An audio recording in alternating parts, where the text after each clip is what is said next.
Assalomu alaykum rahmatulloh. Yaxshimisizlar? Charchamayapsizlarmi? Aziz qadrdonlar, hurmatli aka-uka, opa-singillar. Yozning issiq bir kunida ko'zi bordi suv ichgani. O'z joniga qasd qilgandan xabari yo'q uning hali degan she'r bo'lardi yoshligimizda. Shunaqa issiq bo'lyapti, mashalloh. Mashinadan 40 ko'rsatyapti. Ko'chadagi issiq 40 gradus darajada. Lekin yurtimizda tinchlik, siyosiy islohotlar, diniy islohotlar, iqtisodiy islohotlar, bular hammasi ya'ni tinchlik evaziga oldinga yurayotgan jarayonlar. Buni doim ne'mat ekanligini, unga shukr qilish lozim ekanligini gapirib kelyapmiz-da. Ba'zilar bu yurtlarda ham urush chiqarishlik kerakligiga qanoat hosil qilgan, urush chiqaramiz bu O'rta Osiyoda ham deb. O'zbekiston горячий точка, qaynoq nuqtalardan shu yerda shuna qilamiz degan harakatlari bor, to'xtagani yo'q. Ularning qo'llarida bir necha xil paket bor, bir necha xil paket. Buni ichida Hizb-ut Tahrirni paketi, xavorijlarni, musulmonlarni kofir deydigan radikallarni paketi bor. Undan tashqari galoboylarning ham paketi bor.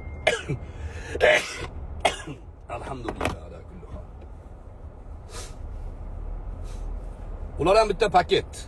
Ularning ham orqasida lobbisi bor, ularning ham shunga harakatlari bor. O'zbekistonda janjal bo'lsa, urush bo'lsa, shuni harakatida. Endi urush bo'layotgan mamlakatlar, juda ko'p odam gapirdi. Men orada bir qisqa gapirib ketdim, kesib qo'yishdi ham.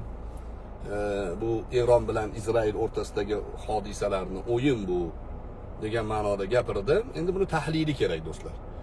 O'rta Sharqda 100 yildan beri o'yin davom etyapti. 100 yil bo'lgan o'yinni boshlanganiga O'rta Sharqda o'zi asli e'tiqod ma'nosida 4000 yillik e'tiqodi bor. Bu Yahudiylarni. Ular O'rta Sharqda buyuk Yahudiy davlatini qurish rejasi bor. Ularni bu tushunchalari siyosiy emas, diniy. E'tiqod ularda. Bu e'tiqoddan qaytmaydi. Eronni eski Fors davlatini qayta tiklash rejasi bor. Bu ham shu rejalarning ichida harakat qiladi va buyuk Fors davlati Shia e'tiqodi ustiga qurilishi kerak. Ularning ham dunyo qarashida e'tiqod bor. Turkiyaning hozirgi kundagi harakati buyuk Turon davlatini qurish. Xilofat masalasi bu endi tarixdan kelayotgan masala, lekin bu o'yinlar mana shunga qaratilgan. Hozirgi kunda siyosiy maydonda afsuski Izrailning qo'li baland kelyapti. Ularning qo'li baland kelishi mumkin emas edi. Ularning qo'lini baland kelishligida bizni ichimizdagi ahmoqlarning xizmati qo'l kelyapti. Misol keltiraman. Izrailga o'sha regionda xavf tug'dirishi mumkin bo'lgan davlatlar ichida birinchi o'rinda Iroq turardi, Iroq. Iroq davlatini cho'ktirish uchun dushmanga ehtiyoj bo'lgani yo'q. O'zimiznikilar qilib berdi. Ya'ni musulmonman deganlar sotdi. Bilasizlarmi? Bir o'rganib ko'rsanglar bo'ladi. Saddam Husaynning yonidagi generallarni 90% bilinmagan degan tariqat bor. Bilinmagan degan tariqatning muridi bo'lgan. Men sal soddaroq tarjima qilyapman. Noma'lum degan tariqat bo'lgan, shu noma'lum degan tariqatning muridi bo'lgan. Hatto Saddam Husaynning xotini ham shunga a'zo bo'lgan. O'sha tariqatni muntasibi bo'lgan. Amerika kirib kelganda nima uchun urushmadi generallar? Odatda bunaqangi tariqatlarni, ya'ni tashkil qilingan tariqatlarni yahudiylar qo'llab-quvvatlaydi. Soxta tariqatlarni shunaqa qo'llab-quvvatlaydi, bir kun kelganda ish berishligi uchun. Ish berdimi? Berdi. Saddam Husaynni shunda sotishdi. Iroqda kimni tashkil qilishdi? IShIDni. IShIDga ergashganlar kim? Asosan yosh bolalar. IShIDga ergashganlarning e'tiqodida, tushunchasida, ya'ni musulmonchilikni chiroyli ko'rsatish degan g'oya yo'q. Bunaqa falsafasi yo'q ularning. Ularning qanaqa falsafasi bor? o'ziga ergashmagan hammani kofir deb e'lon qilish va qatl qilish g'oyasi bor. Shu g'oya asosida IShID chiqdi va IShIDni qo'llab-quvvatlaganlar yana Izrail, yahudiylar bo'ldi. Chunki ularga qo'l kelyapti-da. Ular o'sha regionda xavfsizligini ta'minlash uchun boshqalarni bir-biri bilan urushtirishga majbur. Ya'ni ularning siyosatida shunaqangi harakat bor. Urushtiradi, o'zi tinch turadi, ya'ni o'zi kuchayib boradi. Atrofi zaiflashgandan keyin O'rta Sharq katta davlatini qurish rejasi osonlashadi. Iroq sindimi? Cho'kdimi? Cho'kdi. Real hodisami? Real hodisa. Ya'ni nimani sizlar ya'ni tushuntirmoqchi bo'lyapsizlar? O'yin emas, real odam o'lyapti. Odam o'ladi-da o'yinda. O'yinda siyosatchilar qo'lini siqib turib bir-biriga kulib qo'yadi. Lekin ona o'g'lini qachon kelarkin urushdan deb ko'ziga yosh olib dasturmoli bilan o'tiradi. Yana biz xalq jabr ko'ramiz urush bo'lsa. O siyosatchilari samolyoti bor, uchib chiqib qochib ketaveradi. Iroq cho'kkandan keyin ikkinchi kuchli davlat Suriya edi. Suriyani nima qilishdi? Yana o'zimizkilarni qo'li bilan qilishdimi? Suriyada Bashar Asad zolim edi, Nusayri edi. Uni asli e'tiqodi birinchi planda odam emas edi-da, Nusayri bu, Shiya bu degan propaganda bilan urush e'lon qilishdi. Suriyada to'polon bo'ldi. 15 yil davom etgan to'polonda oxiri 1,5 ming odamni o'limida aybdor deb topilgan Juloniyni Ahmad Shara raisi jumhur deb e'lon qilib podshoh qilib qo'yishdi. Prezident qilib qo'yishdi Suriyaga. 10 million dollar bo'yniga tikilgan odam edi. 10 million dollarga terrorist deb qidirilayotgan odam edi. Kamazlarga tonna portlovchi moddani yuklab qurbonlik namozi o'qiyotgan hayit namozgohlarga borib portlattirgan shu Juloniy. Bozorlarga, oddiy bozorga olib kirib portlatgan. Kim eslayapti buni? Hech kim. Nimaga? O'yin edi. O'yin edi do'stlar. Suriya cho'kdimi? Cho'kdi. Suriya nechiga bo'lindi hozir? 4-5 ga bo'linib ketgan. Suriyaning markazi Turkiyaning qaramog'ida. Ahmad Shah Turkiyani nazoratida. Bo'ldi. Ahmad Shah Turkiyani aytganini qiladi. Bir tomoni kurdlarga bo'lib berildi. Kurdlar qarab o'tiribdi. Durziylar bor, araviylar bor. O'ziga bir-biriga mana shunaqangi to'polon bo'lib turganda Izrail Golan tepaliklaridan kirib yana 20 ga yaqin joyni egallab oldi. O'zini bazalarini quryapti. Qaytib chiqib ketishi yo'q endi. Ahmad Shar nima degan edi? Juloniy bo'lib yurganda biz Qudusga boramiz degan edi. Qudus deganda Trampni nazarda tutgan bo'lib chiqdi. Trampga bordi. Yana nimani o'qitmoqchilar bizga? O qurol ko'tarib yurib, hali ham yolg'onini fosh qilganimizdan keyin ham yana o'zicha valdirayotganlar. Nimani isbotlamoqchilar? O'yinning ichidagi o'yinchoqsizlar. O'yinning ichidagi qo'g'irchoqlarsiz.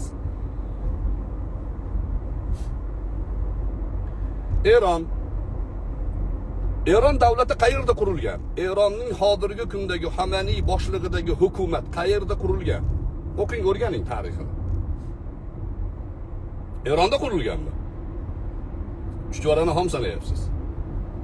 Fransiyada qurilgan. Fransiya davlatida, Fransiyani yerida bu hukumat qurilib, keyin Erondagi oldingi podshohga qochsang qoch, qochmasang mazangni qochiramiz deyishgan, qochgan Xomaniy Air samolyoti bilan uchib kelgan. Fransiyaning samolyoti bilan Eronga tushgan. Nima reja bilan qurishgan deb o'ylaysiz? Xamaniyni nima reja bilan olib kelgan deb o'ylaysiz? Samolyotdan tushayotganda birinchi gapi nima bo'lgan bilasizlarmi Xamaniyni?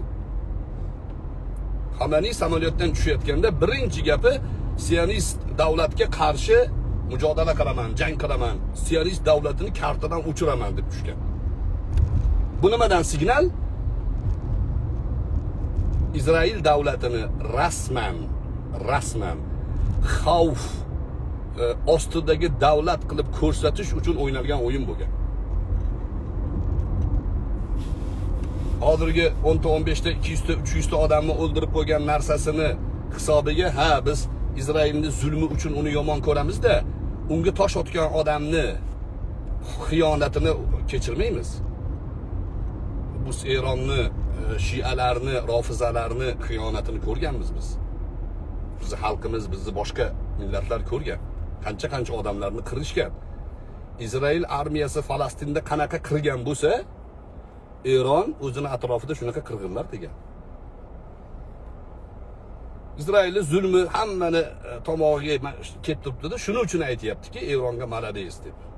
O'yin desam, bir ikkitasi yozyapti haqorat qilib.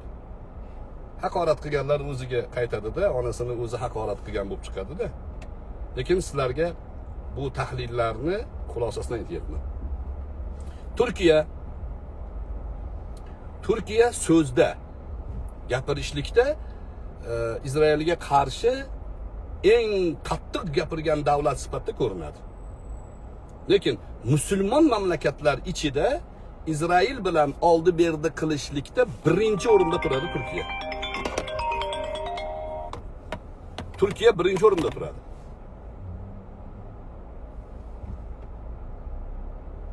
$8,5 milyard atrofida, $8,5 milyard atrofida yillik aylanmasi bor.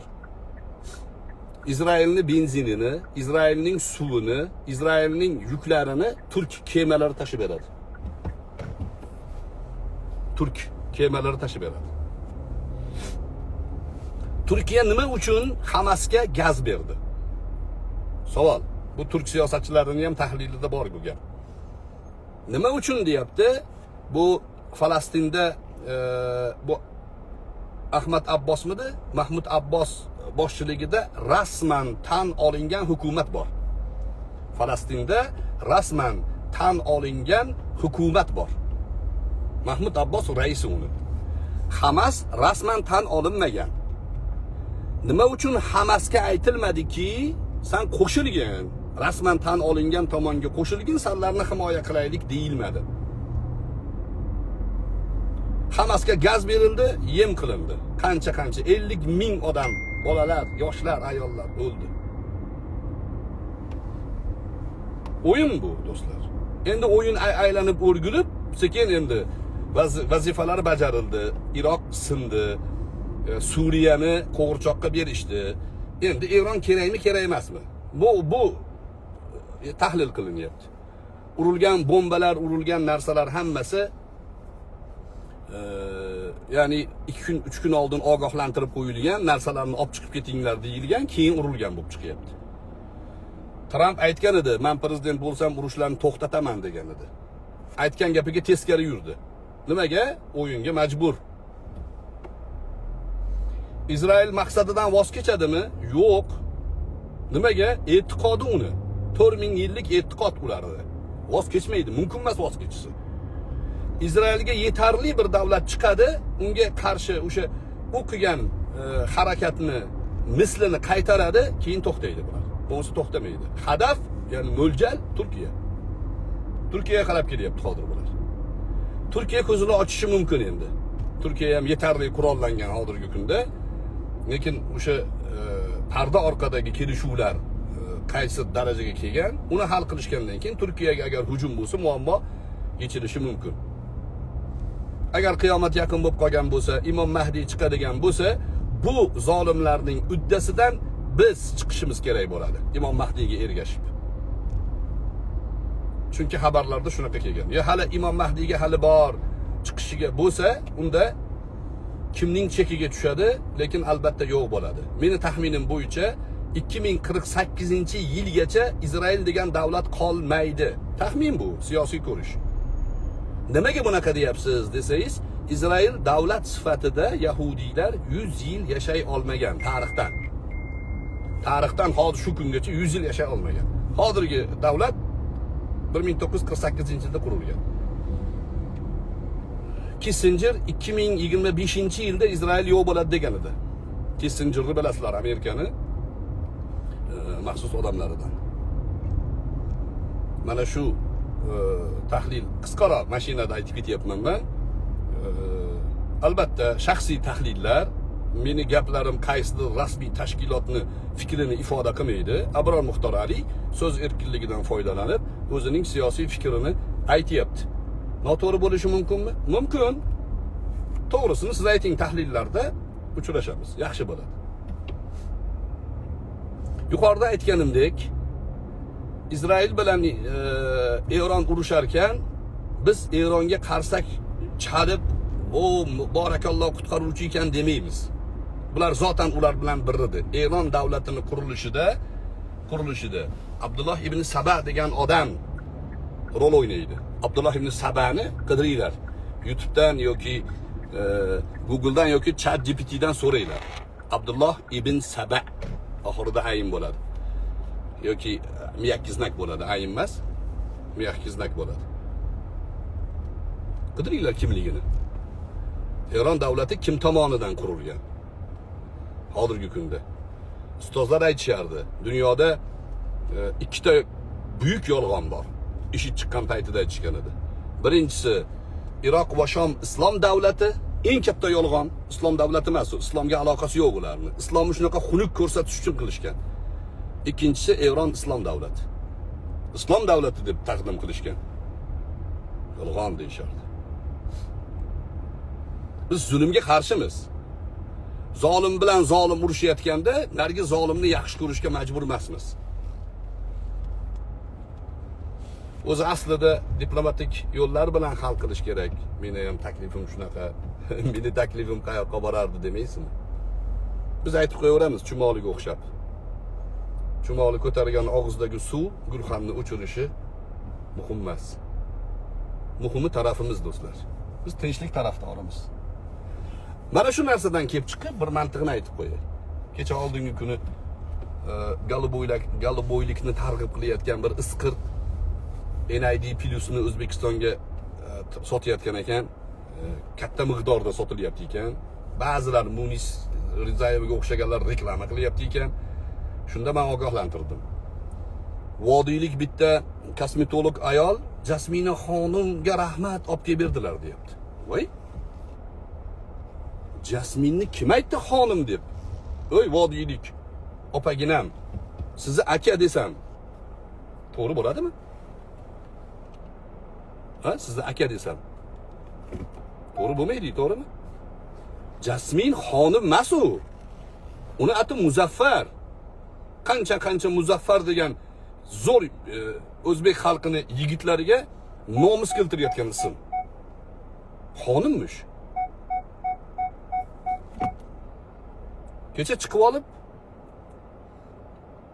16 ta xonadonga yordam berganman, 7 ta bolani tug'ilishiga yordam berganman. Kimdir nimadir 16 ta oilaga yordam bersa, 7 ta odamni tug'ishiga yordam bergan bo'lsa, uni galoboyligidan ko'z yumaylikmi? Ha, bo'pti, galoboy bo'pti, endi yaxshilik qilyapti ekanki deyaylikmi? Fa ayna tadhhabun? Qayoqqa qarab ketyapsizlar? Ha? Allohga qochiladigan joyda qayoqqa qarab ketyapmiz? Bular lobbi, do'stlar. Bularning orqasida propagandistlar bor. Bularning orqasida shunaqangi millatni qirilishi tarafdori bo'lgan la'natlangan qavmlar bor. Farg'onalik opa ekan, videosini ham balki shuni montaj qilganda qo'yishar. Bu yerda do'stlar, u Jasminni xonim deb qilayotgan ishini rasmiylashtirish, qonuniylashtirishga urinish jinoyatga sheriklik, do'stlar. Bir kun keladi, bular baribir jazolanadi. Dunyoda oqibati yaxshilik bilan tugamaydi bularni. Lut alayhissalomning qavmini Alloh taolo shundoq yer yuzidan ko'tarib, to'ntarib, qopqoq qilib qo'ygan. O'lik dengizda turibdi, o'sha tagida yotibdi hammasi. Dunyoning lazzati, dunyoning maishati, jargon tili bilan aytganda, orgazm uchun hamma narsadan voz kechgan isqirtlar bular. Bularni cho'chqa deyiladi. Cho'chqa mendan xafa bo'lmasin-da.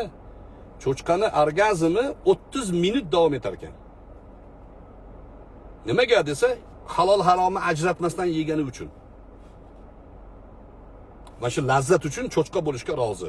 Bular ham cho'chqa, dunyo lazzatini, ya'ni kayf saposini evaziga hamma narsadan voz kechgan, erkakligidan voz kechgan, nomusidan, iymonidan voz kechgan, millatidan, vatanidan voz kechgan ular.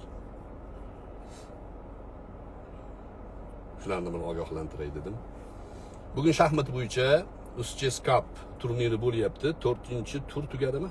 Bugun 4-tur tugagan, bugun 5-tur. 5-turga keldik. 3 ta ochko o'yin bor, bitta yutqizuq bor. Bugun meni Uschess YouTube platformasida jonli beradi o'yinimni. Ko'ringlar, tomosha qilinglar. Omad tilab turinglar. Barchalarga omad. Alloh taolo vatanimizni tinchligiga ko'z tegdirmasin. Xalqimizni aqli, zakovatini bundan-da ziyoda qilsin. Dinimizga amal qilib borishimizda o'zi tavfiq bersin. Assalomu alaykum va rahmatullohi va barakatuh. Mahbubiy har mudom tik tur. Dushmanga qarshi tetik tur. Faqat rukuda egik tur. Xalloq sendan ranjimasin. Assalomu alaykum va rahmatulloh.